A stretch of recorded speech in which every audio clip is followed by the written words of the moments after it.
So I'm going to collect a free catch urine on a dog. This urine is used primarily for urinalysis. It's not an ideal sample for culture sensitivity tests.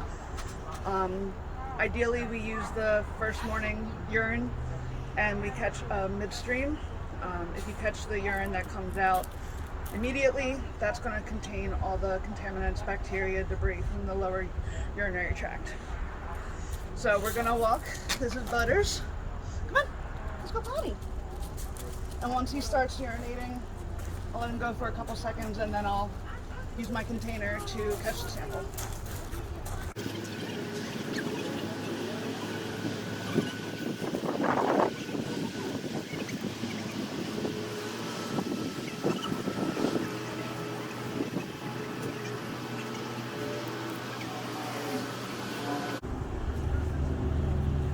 So after a couple seconds, I'll catch the urine.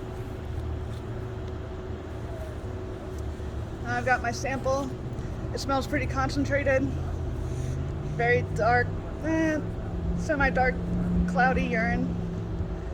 And then we'll put that into a tube and send it for urinalysis. So I'm going to be collecting a urine sample today via cystocentesis. This type of urine is used for culture sensitivity along with urinalysis. It gives us a sterile sample. And what I need for that is a 22 gauge needle, 10 ml syringe, I have a 12, my urine tubes, and then another needle when I transfer the urine. I'm going to be doing an ultrasound guided cystocentesis. Some people palpate the bladder and isolate it and are able to poke the bladder then. Others have them in lateral recumbency and do a blind stick. But I'm going to do the ultrasound.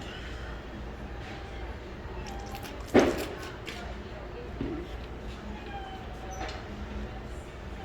I'm going to look for the bladder and caudal abdomen.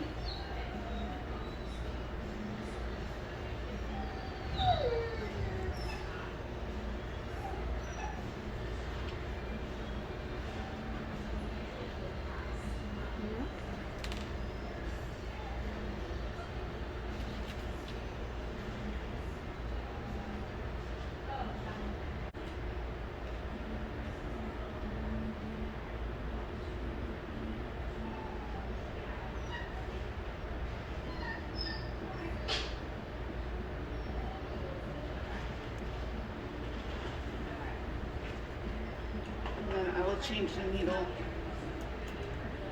and transfer it into the urine tubes. I'm going to be placing a urinary catheter to collect the urine sample from this dog.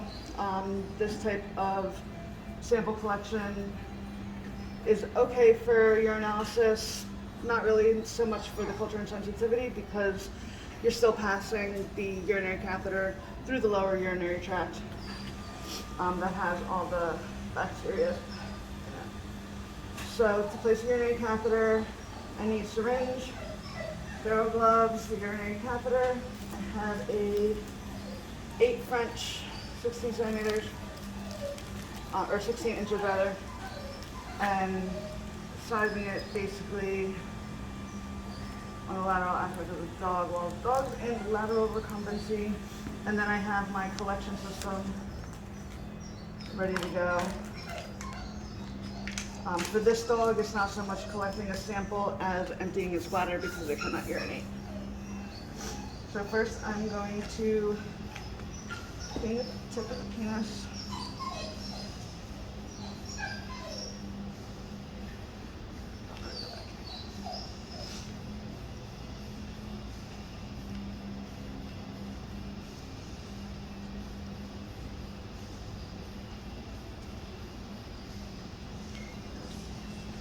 Now I'll put on my sterile gloves.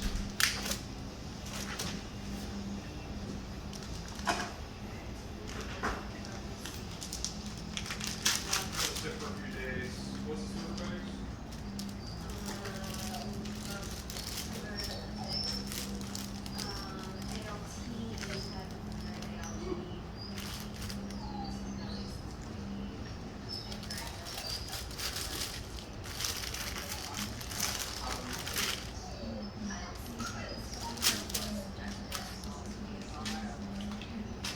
and I'll squeeze out some sterile lube onto my sterile area that has the gloves.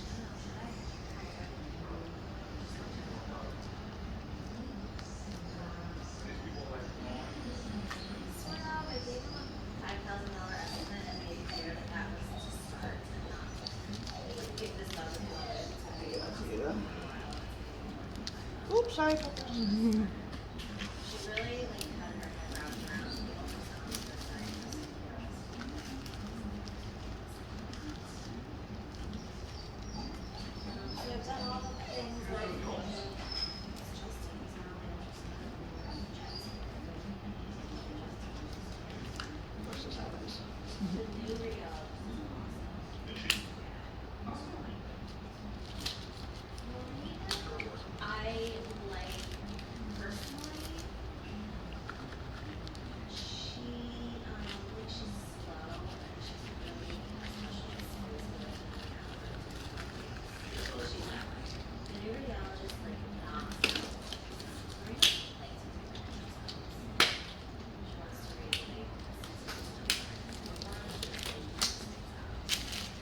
I'll take my urinary catheter out.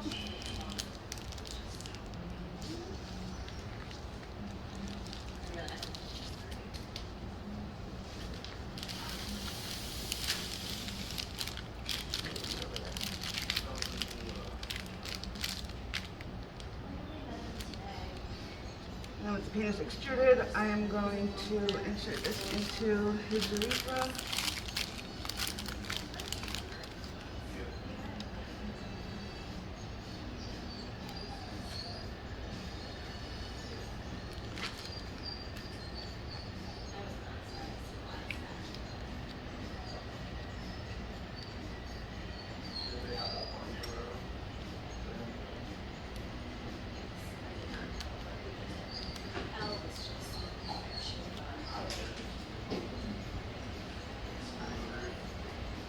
I still haven't witnessed any of that.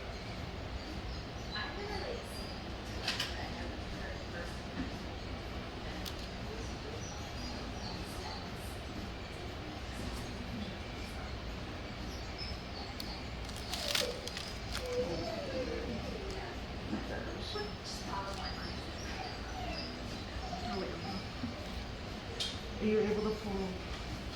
I can do it. Don't let the penis go back there.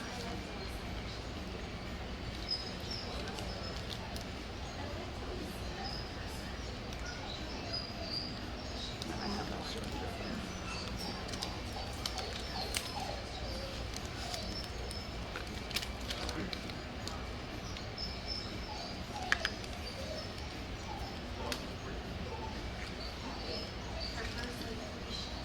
So normally we would let the first few mLs of urine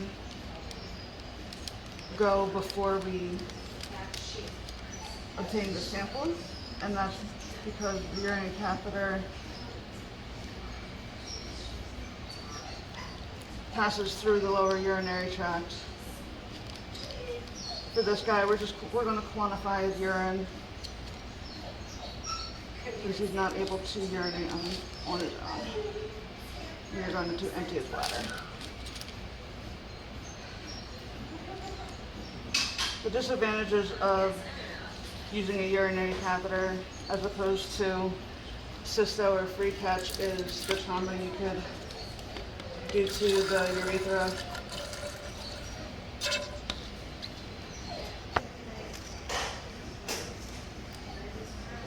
So the physical characteristics of his urine, it's a nice yellow color.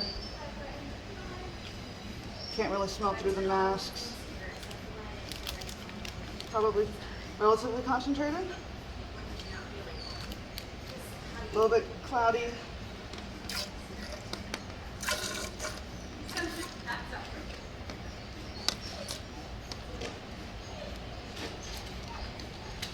So this is Scrappy, and we're going to be doing a DTM culture. DTM culture is warranted if there are lesions on the skin, flakes, if the patient is itchy, if the skin is red and inflamed or infected. So she does not have any lesions. but we're going to take a sample for the video. So, using hemostats, I'm going to pluck a small amount of hair.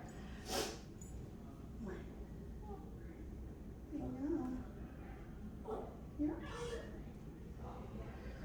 Alright, and then I'm going to inoculate it into my DTM culture.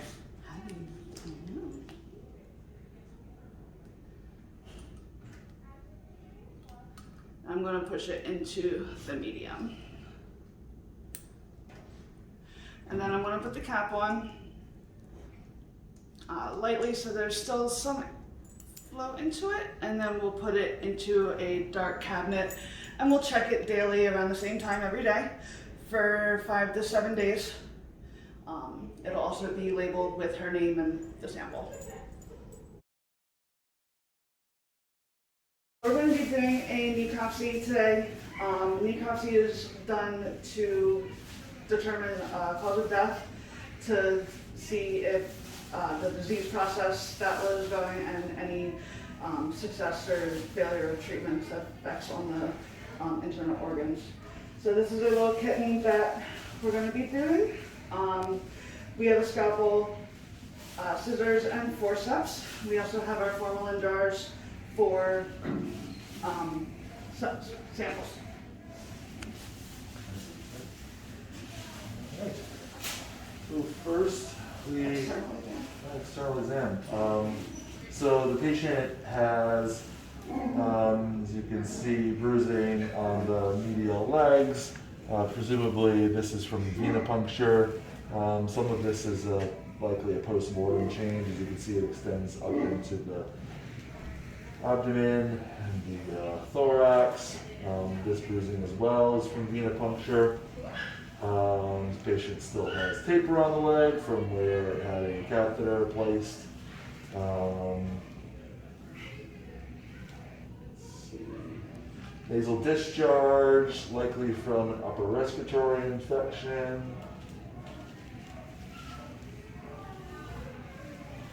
And patient is fairly emaciated for a kitten. And also there's bruising on the ventral cervical region, presumably from venipuncture as well. So we'll proceed with the internal exam. First we'll make a cut into the perineum and extend that cut radially with scissors, specifically nails.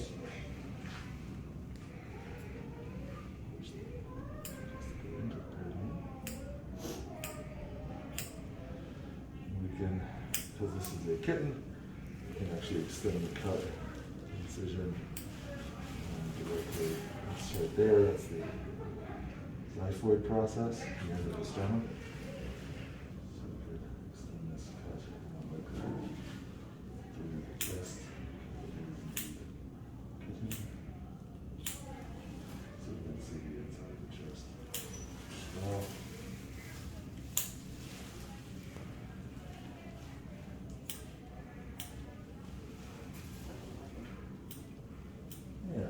So, first we'll look at the abdominal contents. So starting cranially, as I said before, the xiphoid process. This is the diaphragm. It separates the abdominal cavity from the thoracic cavity. It's the liver. From the liver and the gallbladder, sitting between the right medial, quadrate liver lobes. This is the left medial, left lateral. Just caudal to the liver is the stomach. As the stomach comes through the diaphragm, that's the esophagus, the cardia, fundus, traverses down into the pylorus and into the duodenum. Just medial to the duodenum is the pancreas. It sits right here. The pancreas, this is a postmortem change. Where things look very hemorrhagic, but the pancreas itself sits right here, just coupled to the greater curvature of the stomach. It's the left limb, the body, and the right limb. The duodenum has a duodenal flexure that is attached to the colon, right here, where it turns back around on itself. This is all jejunum. And all the way through the jejunum to the ileum. You know that's the ileum because there's an anti-mesenteric artery, which is difficult to see, but see how it's right about there? It becomes redder. Yeah. There's an anti-mesenteric artery right there that leads into the cecum. Cool. And the ascending colon, transverse colon, descending colon, and then down here is the rectum. This is the urogenital system. We have the left kidney. Yes, and right there, that little guy right there. That's the adrenal gland on the left side. The renal arteries up into the colon cava, which is right here. Continues right here. On the right side, we reflect the duodenum. You'll see the right kidney. Just medial to the right kidney, right here. Did I sign up? There is the right adrenal gland. You may not see ureters in an animal this size. You can try. There they are right there. That's a ureter. Oh, wow. That's what fills, that goes from the kidney, yep, to the bladder. And yes, this is the bladder right here. All right. So, shall we harvest organs? Yes, please. What organs would you like to harvest? Let's do the liver. Liver. I'll give a load for you.